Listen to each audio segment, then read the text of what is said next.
बताओ सियामक, सत्य बताओ जो तुमने मुझसे कहा है, सबके सामने बताओ सियामक।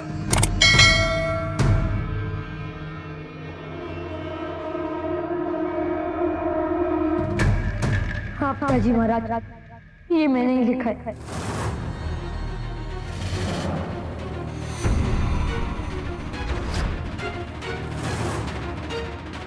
जो भ्राता अशोक कह रहे हैं तो वो मैंने ही लिखा है। मैं अपराधी हूँ, मैं राजद्रोही हूँ, वो सब जो भ्राता अशोक कह रहे हैं। क्योंकि यदि मैंने ये सब नहीं कहा तो भ्राता अशोक मुझे मार देंगे। उन्होंने स्वयं मुझसे कहा कि यदि मैंने आप सबके सामने ये सब नहीं कहा तो वो इस तलवार से मेरी गर्दन काट देंगे। मैं अवश्य तुम्हारी गर्दन काट दूंगा सियामक। अशोक, तुम्हें भयभीत होने की आवश्यकता नहीं सियामक, तुम्हारे पिता तुम्हारे साथ है। पिताजी आज बहुत हो गया अशोक, तुम सियामक पर इतना बड़ा आरोप कैसे लगा सकते हो? प्रमाण है तुम्हारे पास? प्रमाण तो वो ढूंढते जिन्हें सत्य की खोज हो, और भ्राता अशोक को तो सिर्फ एक बहाना चाहिए पिताजी। यूनानियों से संबंधित कुछ भी बात हाथ लग जाए तो उसे मेरे गर्दन में डालने का प्रयास करते हैं। यहाँ सबको पता है मेरा राजमाता और राजकुमार जस्टिन के साथ कितना अच्छा संबंध है, और राजकुमार जस्टिन तो मेरे गुरु थे। उनसे जब भी मैं यूनानी भाषा सुनता था मुझे अच्छा लगता था, इसलिए मैंने वो भाषा सीखी। इसमें कोई राजद्रोह है? इसमें कोई अपराध है पिताजी? आप कहिए। आश्चर्य होता है मुझे, तुम अभी तक अपने भाइयों को समझ ही नहीं पाए। तुमने सोच भी कैसे लिया कि जिसकी धमनियों में मेरा रक्त बह रहा है, मेरा पुत्र मेरे विरुद्ध ऐसे घृणित षड्यंत्र में सहभागी होगा? मां द्वारा लिखा हो सकता, किसी यूनानी द्वारा लिखा हो सकता, स्वयं को पुनः सही सिद्ध करने के लिए तुम किसी पर भी आक्षेप करोगे, ये मैं सहन नहीं करूंगा। विक्षिप्त होते जा रहे हो तुम, क्रोध में कुछ भी कहने लगे हो तुम। ये क्रोध नहीं है पिताजी, इसने कुछ समय पूर्व मेरे सामने अपना अपराध स्वीकार किया। इसकी आयु पे मत जाइए इसकी आयु पे। ये अपनी आयु का ही लाभ उठाकर अपनी सुरक्षा सुनिश्चित करता है। हाँ पिताजी महाराज, मैंने स्वीकार किया था क्योंकि मेरे पास और कोई विकल्प नहीं था। भ्राता अशोक मेरा गला घोट रहे थे, मार देते थे मुझे, मैं आप तक भी नहीं पहुंच सकता था। ये देखिए।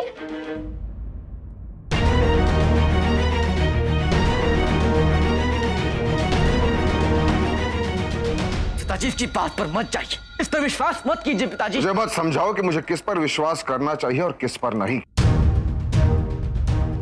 और ना ही मेरे पुत्रों की वास्तविकता का ज्ञान तुमसे प्राप्त करना।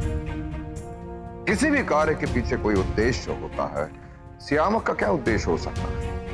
वो अपने पिता हूं, माता, भाई हूं, मातृभूमि से इतना बड़ा विश्वासघात कैसे कर सकता है? तो ये आपका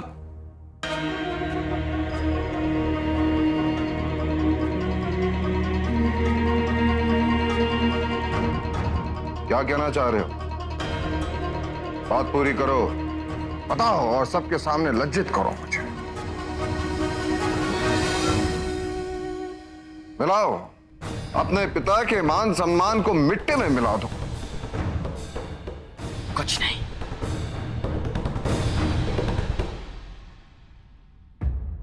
मुझ में साहस नहीं है पिताजी कि मैं आपको इतना गहरा तक पहुंचा सकूं। ये सत्य मुझसे नहीं कहा जाएगा। पिताजी महाराज, मुझे बहुत असुरक्षा का आभास हो रहा है, मुझे इनसे दूर रखिए और आप मेरे साथ रहिए पिताजी महाराज।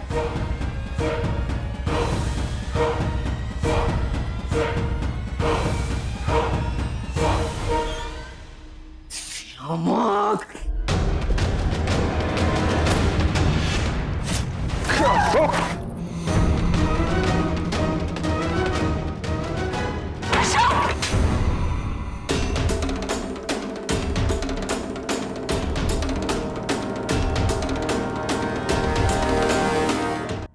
गिरोगे आप अशोक? क्यों संसार को दिखाना चाहते हो कि आप में मानवता नहीं पशुता है? आपके पिता सत्य कह रहे हैं, आप निरंकुश हो चुके हैं। अपने क्रोध में उचित अनुचित, नैतिक अनैतिक सब कुछ भूल गए हो आप। अपनी मर्यादा का भी स्मरण नहीं आपको।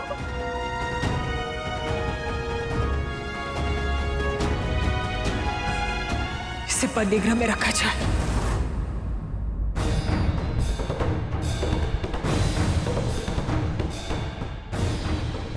ले जाइए इसे।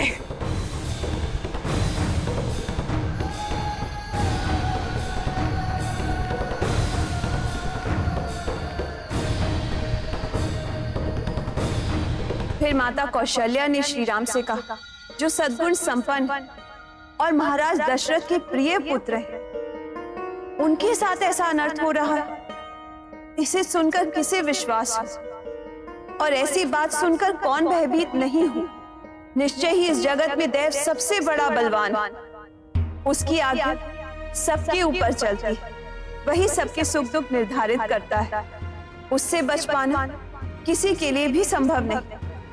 तभी तो हे पुत्र, आज तुम जैसा धर्मात्मा संकटों में घिरा हुआ। मैं ठीक हूं।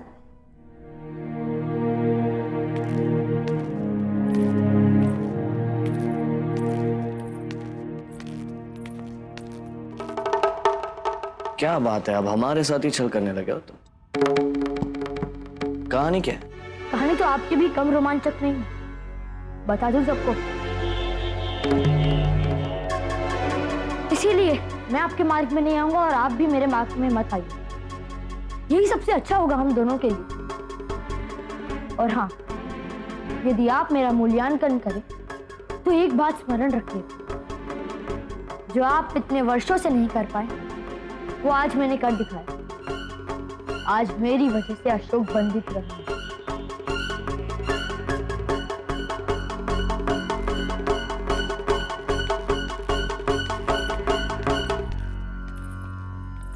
सुशील, ऐसा लग रहा है जैसे तांत्रिक की बात सत्य हो रही है।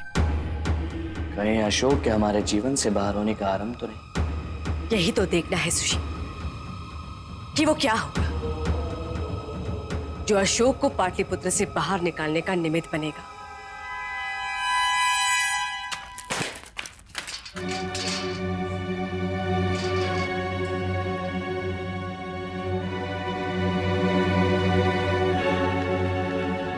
अशोक,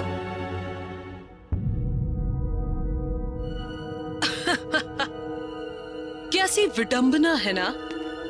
सबसे बड़ी राजद्रोही और सबसे बड़ा राजभक्त एक ही बंदी गृह में है।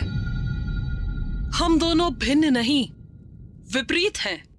हमारी महत्वाकांक्षा, हमारा आचरण सब भिन्न है, पर हमारी नियति एक ही है कि हमारी निंदा हो, हमें अपराध ही समझा जाए। अब कैसे करोगे अखंड भारत का निर्माण? जैसे कि तुम्हारे गुरु महान आचार्य चाणक्य ने भविष्यवाणी की थी।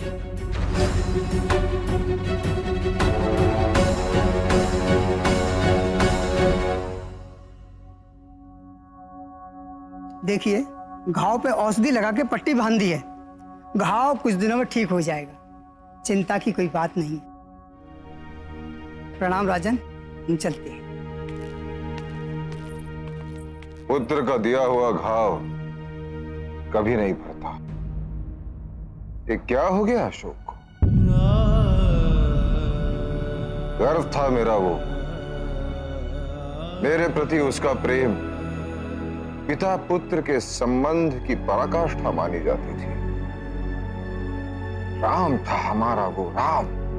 बुद्धिमान मधुरभाषी पूर्वभाषी प्रेमवदः वीर्यवानम च वीर्ये महता स्वेन विस्मिता। श्री राम बड़े बुद्धिमान थे, सदा मीठे वचन बोला करते थे।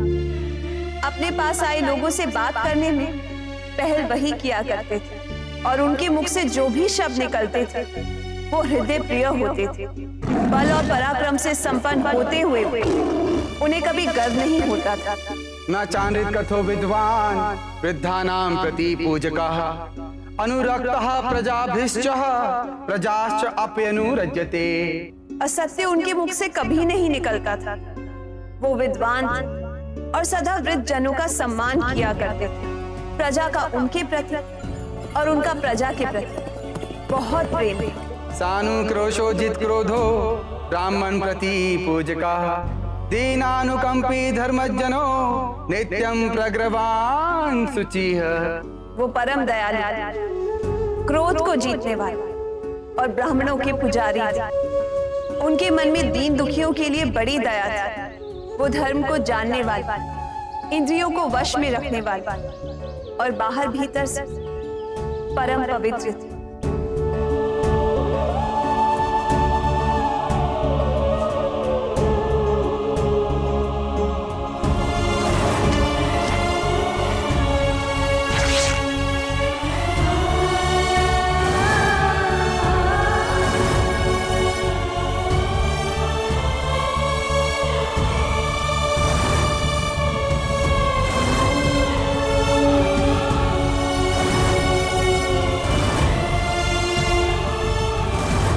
विश्वास नहीं होता कि अशोक केवल मेरा ही नहीं, सबका प्रिय था। उसमें तक्षशिला से आने के पश्चात इतना बड़ा परिवर्तन कैसे हो गया? जो स्वयं अपराधियों को दंडित करता था, वो आज स्वयं अपराधी है।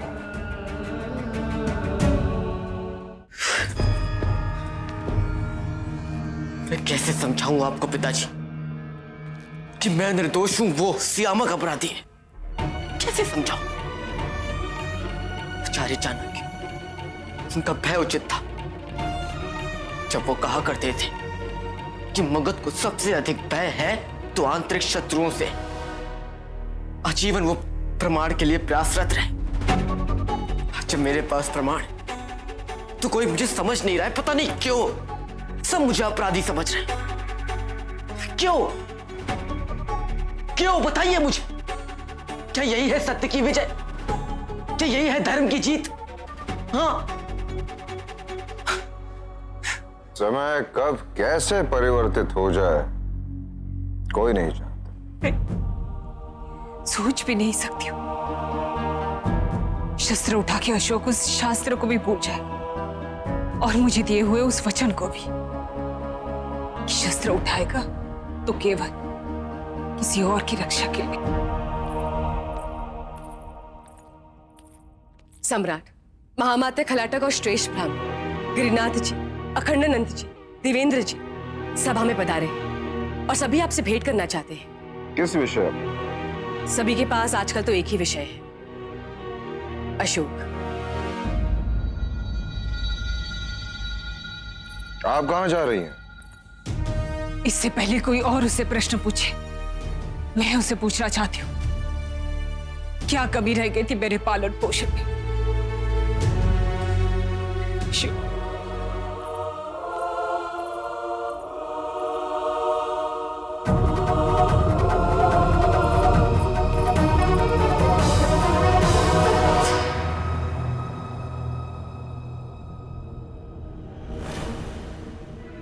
माँ,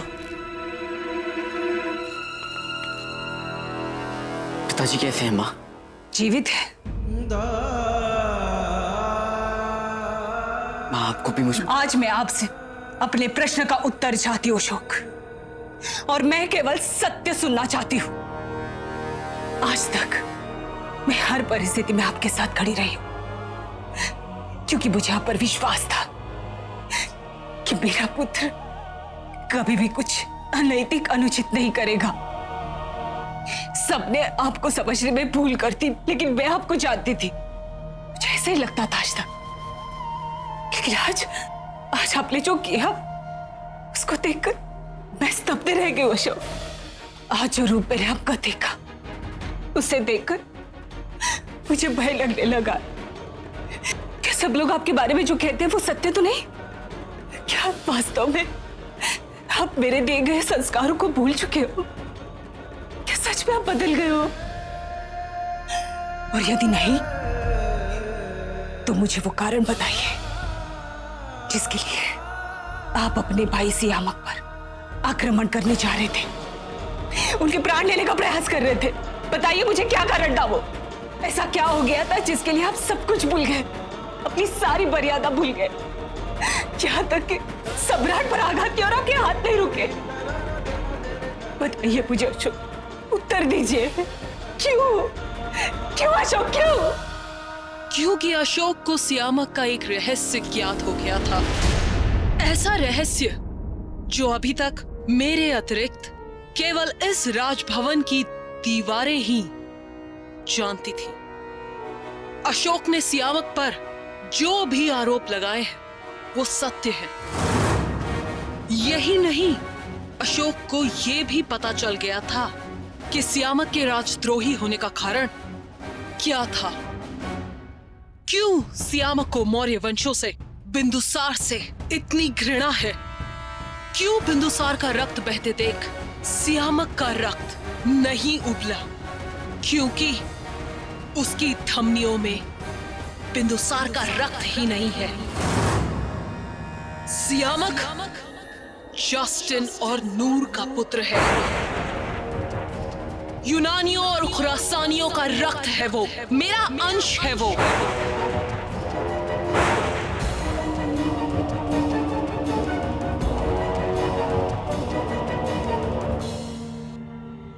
अच्छे लोगों की एक समस्या है, उनके साथ कोई बुरा करे तो भी उनकी अच्छाई उन्हें बुरा नहीं बनने देती है।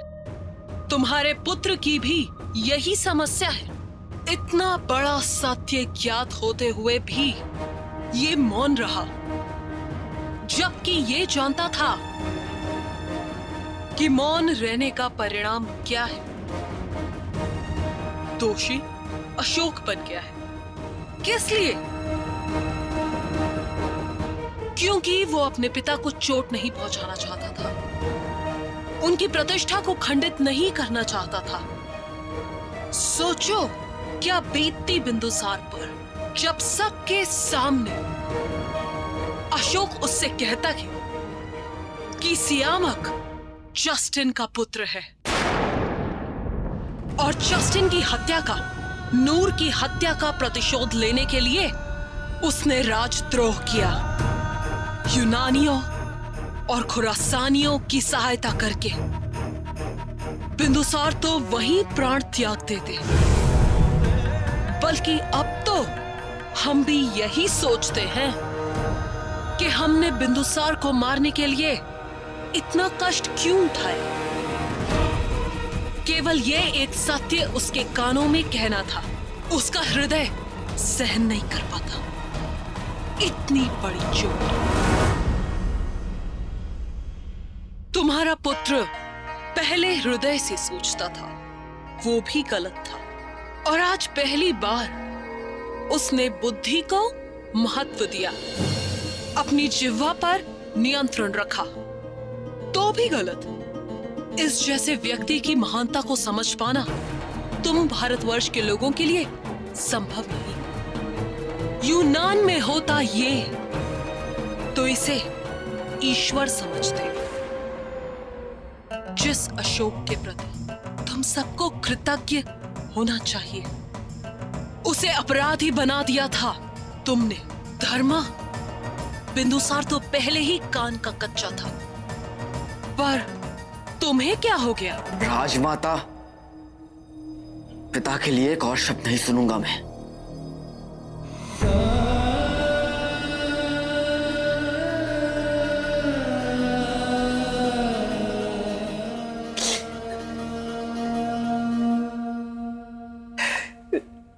मुझे क्षमा कर दीजिए अशोक, मैं आपका दुख नहीं समझ पाई। आप पर से ले गया, बल्कि आप तो सम्राट के संभाल के लिए, उन्हें सुरक्षित रखने के लिए इतना बड़ा सत्य छुपाने का भूलने चुका रहे।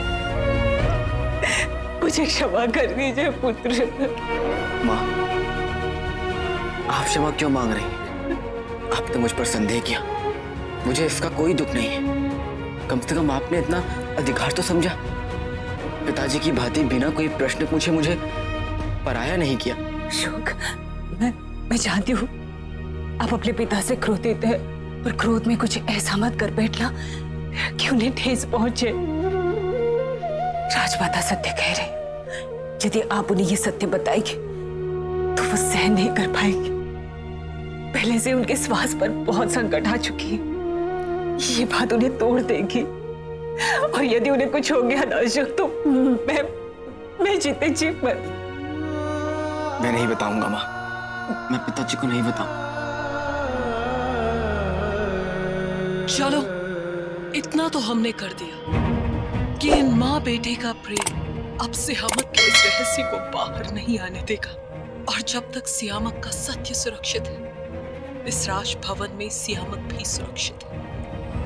पर एक बात निश्चित है, उस राजद्रोही सियामक को जीवित नहीं छोड़ूंगा।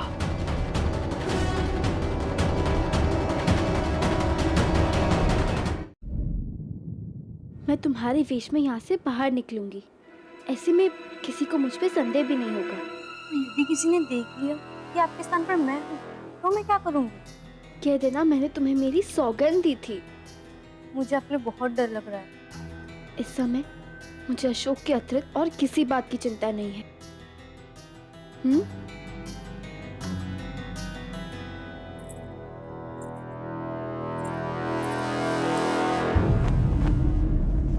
समय आ गया है सम्राट, जब हमें मगध के गौरव के लिए, मगध की सुरक्षा के लिए राजकुमार अशोक के बारे में कोई निर्णय लेना ही होगा।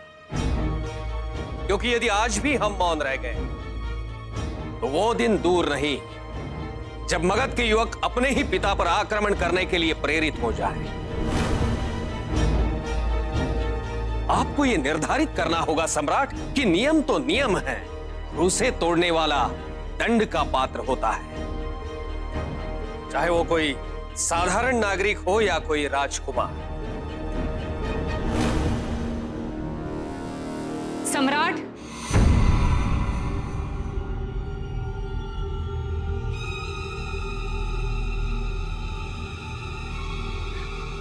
सम्राट, इससे पहले आप कोई निर्णय लें, मैं आपसे कुछ बात करना चाहती हूँ। मैं कुछ नहीं सुनना चाहता। सोच लो, क्योंकि एक पहेली जो तुम इतने समय से नहीं सुलझा पाए, उसका उत्तर हमारी बात से मिल सकता है।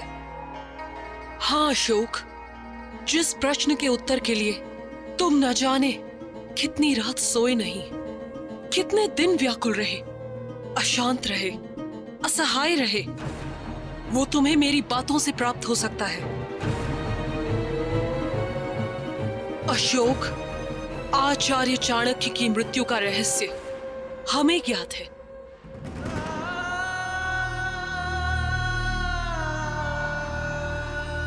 आचार्य चाणक्य की मृत्यु में ही अशोक के ऐसे व्यवहार का रहस्य छुपा है। आचार्य उसके मार्गदर्शक थे, वो अशोक की ऊर्जा को नई दिशा प्रदान किया करते थे। अशोक अग्नि था, तो आचार्य ये सुनिश्चित किया करते थे कि उस अग्नि को प्रकाश पुंज मिले, वो किसी को भस्म ना करे। उन आचार्य की निर्मम हत्या कर दी। आचार्य चाणक्य की हत्या हम सब पे क्या बीती थी आपको स्मरण है ना? अब स्वयं कुछ क्षण के लिए अपना नियंत्रण खो बैठे थे। फिर अशोक के साथ ऐसा क्यों? उसे इतनी अपेक्षा क्यों रखी जा रही है? अशोक को कभी आपके साथ इतना भी समय नहीं मिला कि वो अपनी भावनाओं को संभालना सीख सके। इस दुखद घटना के पश्चात कुछ ही समय के बाद उसे तक्षशिला भेज दिया गया, जहां उसने मनुष्य की पाशविकता देखी। वो मृत्युशैया पे था, फिर भी विजयी होकर लौटा, और लौटा भी तो कहा जहां उसका बड़ा भाई सुशील उसके स्वागत के लिए नहीं बल्कि उसका विरोध करने के लिए, उसे अपमानित करने के लिए तत्पर खड़ा था। इसी सभागृह में सब कुछ हुआ था, स्मरण है ना आपको? राजमाता हेलेना, उन्होंने तो अशोक के माध्यम से आपके प्राण लेने का प्रयास किया, और मारा गया ध्रुपद। एक के बाद एक किसी के मन पर इतने सारे प्रहारों, तो किसी का भी धैर्य टूट सकता है, फिर अशोक का क्यों नहीं? क्यों अभी अशोक पर हमारा विश्वास नहीं रहा सम्राट? क्यों? आपको क्या लगता है कि मैं आपकी बात पे विश्वास कर लूंगा कि आप मेरी सहायता करना चाहती हैं? तुमने मेरे प्राणों की रक्षा की है अशोक, ऐसे समय पर जब हमारे पिता तक ने अपने लाभ के लिए हमारे प्राणों को दांव पर लगा दिया था। तुम्हारे इस एक कृत्य से हमारा पत्थर जैसा हृदय भी पिघल गया। अच्छा, जिसने मगध की भूमि में पाए इतने विश्वास, इतना प्रेम, इतने सम्मान का मूल्य नहीं चुकाया, वो आज मेरे उपकार का मूल्य चुकाने की बात कर रहा है। तो विश्वास नहीं होता, और ये बात मेरे गुरु से संबंधित है। इसमें कोई चतुराई, कोई छल मैं सहन नहीं करूंगा। अशोक, विश्वास करो पुत्र, हम जिस अवस्था में हैं, हमारे पास न कुछ पाने को है न खोने को है। हम तुम पर ये उपकार केवल एक ही कारण कर रहे हैं। तुम इस सत्य के बदले श्यामक को क्षमा कर दो, उसे जीवन दान दो। कदापि नहीं, मैं श्यामक को क्षमा नहीं कर सकता। यदि आप जो कहेंगे वही सत्य हो, इसका क्या प्रमाण है? जीवित व्यक्ति की बात का मूल्य नहीं होता है अशोक, पर कहते हैं मरता हुआ व्यक्ति कभी झूठ नहीं बोलता। मरता हुआ व्यक्ति? और आप? नहीं! क्या कर दिया? रानी धर्मा की बातों से तो यही लगता है कि अशोक अपना मानसिक संतुलन खो चुका है, और जो व्यक्ति अपने पिता की हत्या करने से भी अपने आप को ना रोक सके, ये उसके पतन का प्रमाण है। अशोक को दंड देना आवश्यक है। एक दंड ही है जो अशोक को रोक सकता है। आपकी ममता आपको वो कहने नहीं दे रही जो आप कहना चाहती हैं। मैं कह देता हूं, अशोक ने जो सम्राट पे तलवार उठाने का अपराध किया है, उसका केवल एक ही दंड है, और वो है मृत्युदंड।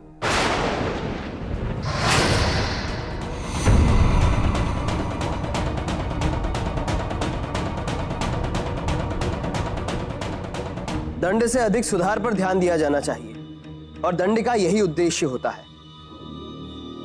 सम्राट, मैं आपसे निवेदन करता हूं कि अशोक को सुधारने का दायित्व मुझे सौंपा जाए, मुझे एक अवसर दिया जाए।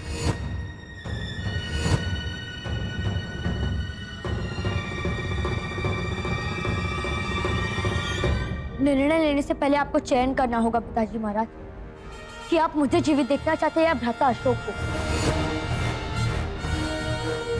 भ्राता अशोक का जीवित रहना मेरी मृत्यु सुनिश्चित करने समान है, और मुझसे भी पहले भ्राता सुशीम की।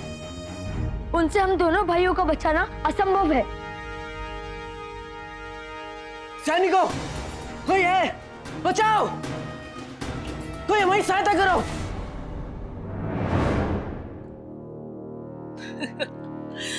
कुछ नहीं होगा अशोक, ये काल कोठरी हमारे हृदय के जैसी है। यहाँ की चीखें इसी ही दीवारों से टकराकर खो जाती है। हमारे पास समय अधिक नहीं है, इसलिए हमारी बात ध्यान से सुनो। अशोक, पहले वचन दो कि तुम श्यामक को कुछ नहीं करोगे, और हम उन लोगों का नाम बताएंगे जिन्होंने आचार्य चाणक्य की निर्मम हत्या की। नहीं, मैं श्यामक को क्षमा नहीं कर सकता। मैं आपको वचन नहीं दे सकता। सत्य कहता था आचार्य, तुम साधारण नहीं हो। तुम जैसे लोग राष्ट्र के लिए मरते हैं, जीते हैं, किंतु छुपते नहीं। हम अपनी पराजय स्वीकार करते हैं, और तुम हमें वचन दो या ना दो, हम तुम्हें सत्य बता देते हैं। संभवतः इन नामों को जान लेने के पश्चात तुम श्यामक को क्षमा कर सकोगे, क्योंकि श्यामक तो पराया था, पर जिन्होंने चाणक्य को मारा वो अपने थे, इस मिट्टी से। और इस समय भी राजभवन में अपनी वास्तविकता पर मातृभूमि वंश प्रेम का मुखौटा लगाए स्वतंत्रता से घूम रहे हैं। और अब भी इस समय तुम्हारे विरुद्ध षड्यंत्र रचते हुए अशोक। कौन है वो?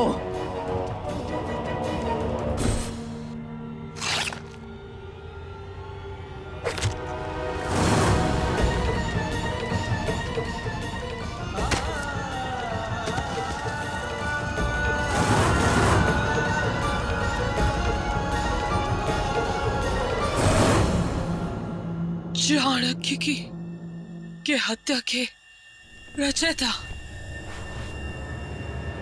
सुषिम।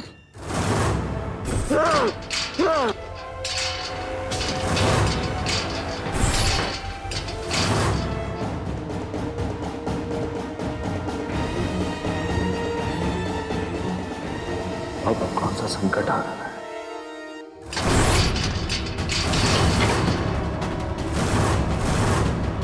मैं मानता हूं कि एक के बाद एक दुखद घटना से अशोक का मन प्रभावित हो सकता है, किंतु उसे नियंत्रित करना अत्यंत आवश्यक है।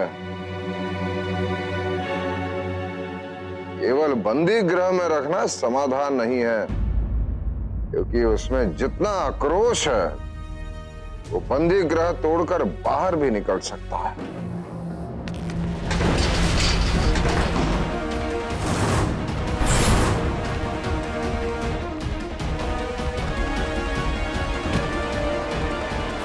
पुनः सबके लिए संकट बन जाएगा,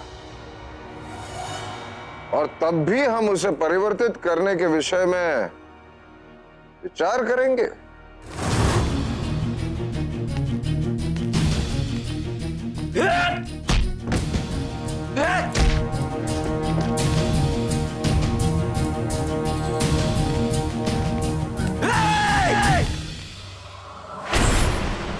आज नहीं, आज मैं न्याय करने निकला हूं।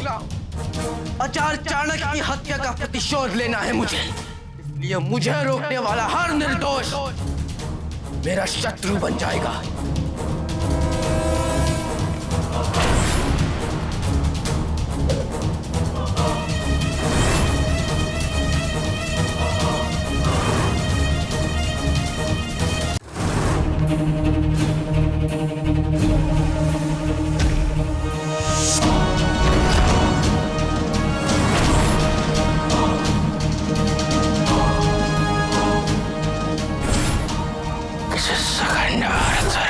स्वप्न मैंने और चंद्रगुप्त मौर्य ने देखा था, उसे केवल तुम ही पोषित कर पाओगे पुत्र।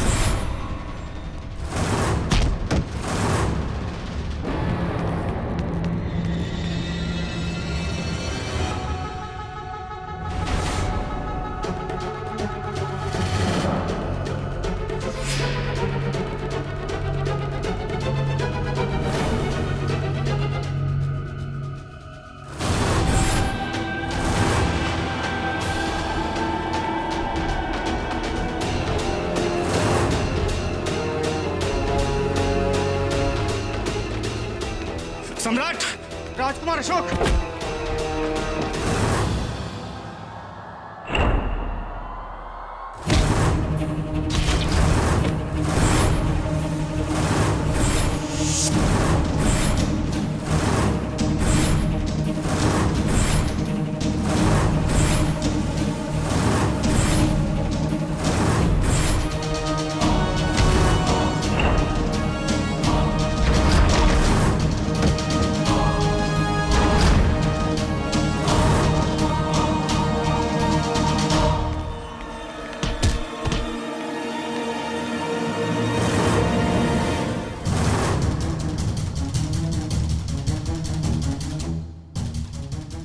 इसलिए मेरी एक आंख फड़ गई थी।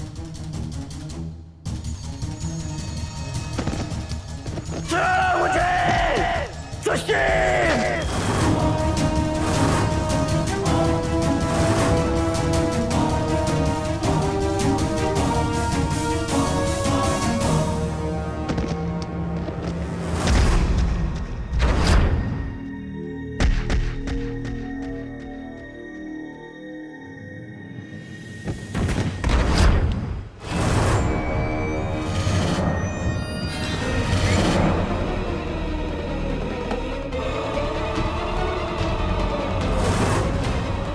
अशोक रुक जाइए उधर।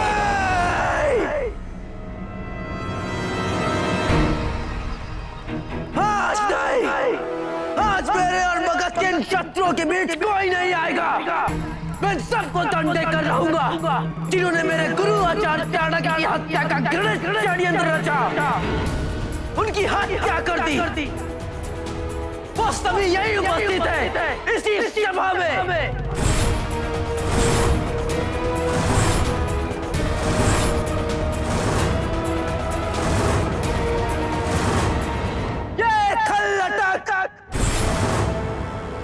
जिसने आचार्य को राष्ट्रद्रोही के विरुद्ध प्रमाण देने के बहाने उस कुटिया में बुलाया,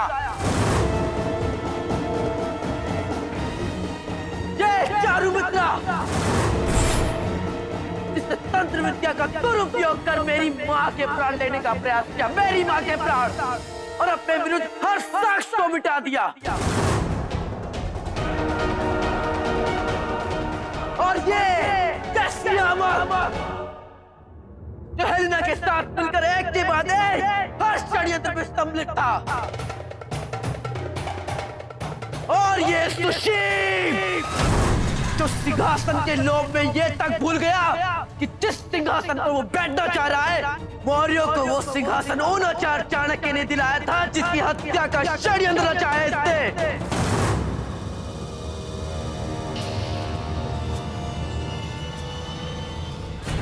ये सबसे पहले मैं इसके प्राण लूंगा और आचार्य चाणक्य की हत्या का प्रतिशोध आरंभ करूंगा।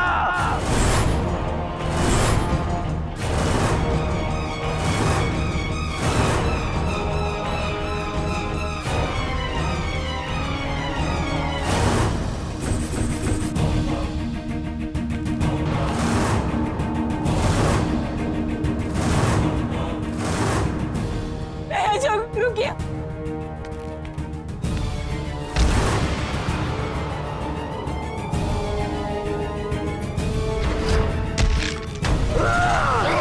भाग जाइए पिताजी।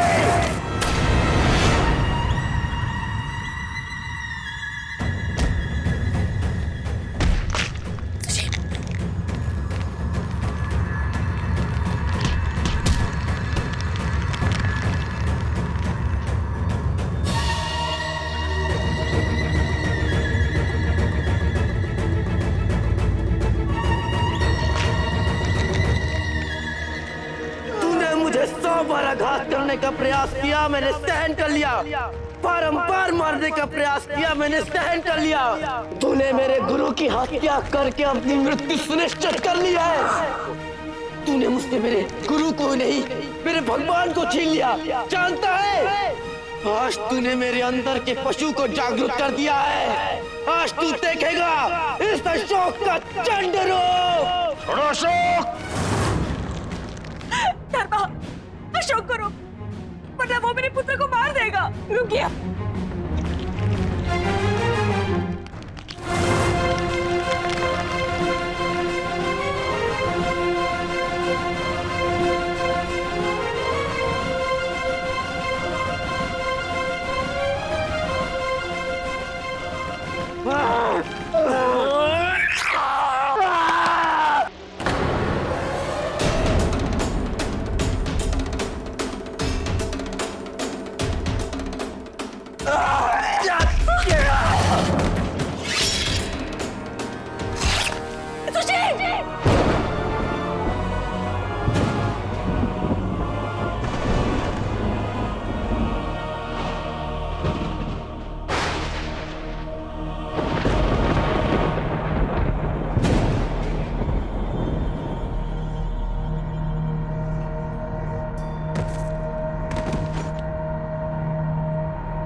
करके सबकी बारी है।